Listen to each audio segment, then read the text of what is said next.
ইসলামী শরীয়তের মধ্যে মুআমালাতের বিশেষ গুরুত্ব রয়েছে।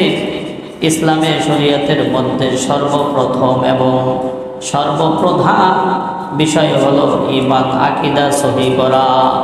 যদি কোনো ব্যক্তির ঈমান আকীদা সহিহ না থাকে তাহলে ওই ব্যক্তির ঈমানই আর গ্রহণযোগ্য হবে না, সে মুসলমানই না। ঈমান আকীদা সহিহ না হইলে মুসলমান, সে আর মুসলমানই থাকে না।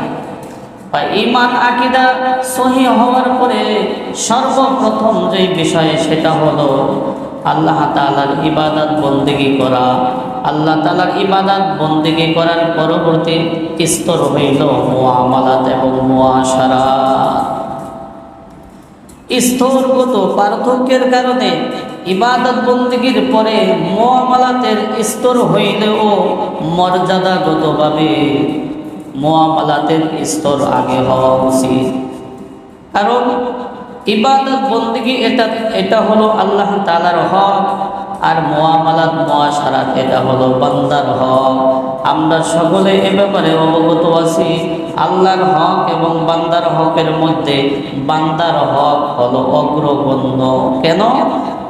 আল্লাহর হক আল্লাহ তাআলার কাছে যদি তওবা করা হয় আল্লাহ তাআলা মাফ করে দিতে পারেন। শুধু কি তাই, আল্লাহ তাআলার কাছে তওবা ছাড়াও আল্লাহ পাকের যদি মর্জি হয় আল্লাহ পাক রব্বুল আলামিন ওই বান্দাকে মাফ করে দিতে পারে। কিন্তু বান্দার হক আল্লাহ মাফ করবেন? বান্দার হক আল্লাহ মাফ করবেন না। বান্দার হক সর্বপ্রথম বান্দার থেকে মাফ করাই দিতে হবে, এরপর আল্লাহ তাআলার থেকে ক্ষমা চেয়ে নিতে হবে। নবী আরবি মুহাম্মদুর রাসূলুল্লাহ সাল্লাল্লাহু আলাইহি ওয়াসাল্লাম অনেক সময় সাহাবায়ে কেরামদেরকে মুআমালাতের বিষয়ে ওয়াজ করতেন, মুআমালাতের বিষয়ে তাদেরকে বিভিন্ন দিক নির্দেশনা দিতেন। নবী বলেন, ক্বালান নাবিয়্যু সাল্লাল্লাহু আলাইহি ওয়াসাল্লাম, ক্বালান নাবিয়্যু সাল্লাল্লাহু আলাইহি ওয়াসাল্লাম, লা ঈমানা লিমান লা আমানাতা লাহু ওয়ালা দীনা লিমান লা আহদা লাহু। নবী আরবি বলেন, ওই ব্যক্তির ঈমান নাই যার আমানতদারিতা নাই, ওই ব্যক্তির দিন ধর্ম বলতে কিছু নাই, যার প্রতিশ্রুতি ঠিক না। কঠিন কথা বলছে। ওই ব্যক্তির ঈমান নাই যার আমানতদারিতা নাই। আমানতদারিতা একসার খেয়ানত হয়। ঈমান নাই বলতে ওই ব্যক্তি পরিপূর্ণ ঈমানদার হইতে পারবে না যতক্ষণ পর্যন্ত একজন মানুষের আমানতদারিতা ঠিক না থাকবে, ওই সময় পর্যন্ত একজন ব্যক্তি পরিপূর্ণ মুমিন হতে পারবে না। ওয়ালা দীনা লিমান লা আহদা লাহু। নবী আরবি বলেন, ওই ব্যক্তির দিন ধর্ম বলতে কিছু নাই যেই ব্যক্তির প্রতিশ্রুতি ঠিক থাকে না। ওয়াদা একজনের কাছে একজনের টাকা পায়। বর্তমানে এমন পরিস্থিতি হয়ে দাঁড়াইছে যে টাকা হালাল দিয়া মনে হয়, ঋণ দিয়া মনে হয় যে সে ভিক্ষুক হয়ে গেছে।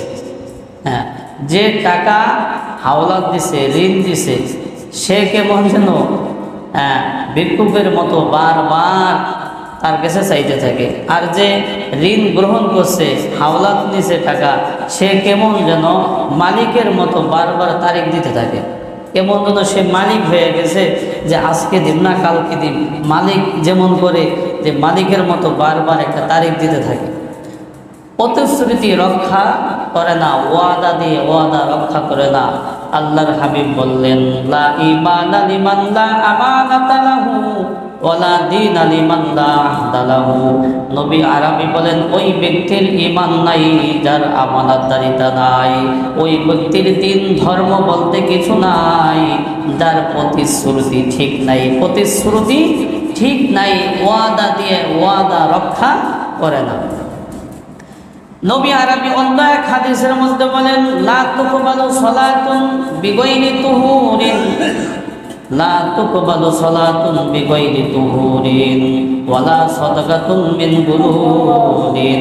নবী আরবি বলেন, আল্লাহ পাক রব্বুল আলামিন ওই নামাজকে গ্রহণ করে না যেই নামাজ অপবিত্র অবস্থায় আদায় করা হয়, পবিত্রতা অর্জন করে না। অপবিত্রতা অবস্থায় যেই নামাজ আদায় করা হয়, আল্লাহ পাক রব্বুল আলামিন ওই নামাজকে কবুল করেন না। সাথে সাথে ওই দান সদকাও কবুল করেন না। মিন গুলুলিন, যেটা অবৈধভাবে আত্মসাদের মাধ্যমে অর্জন করা হয়েছে। আল্লাহ পাক রব্বুল আলামিন ওই ব্যক্তির নামাজকে কবুল করেন না যেই ব্যক্তি নামাজ পড়ে অপবিত্র অবস্থায়। সাথে সাথে আল্লাহ পাক রব্বুল আলামিন ওই ব্যক্তির দান সদকাকে কবুল করেন না যেই ব্যক্তি অবৈধ পন্থায় উপার্জন করে দান সদকা করে। এই দান সদকা আল্লাহ পাক কবুল করেন না।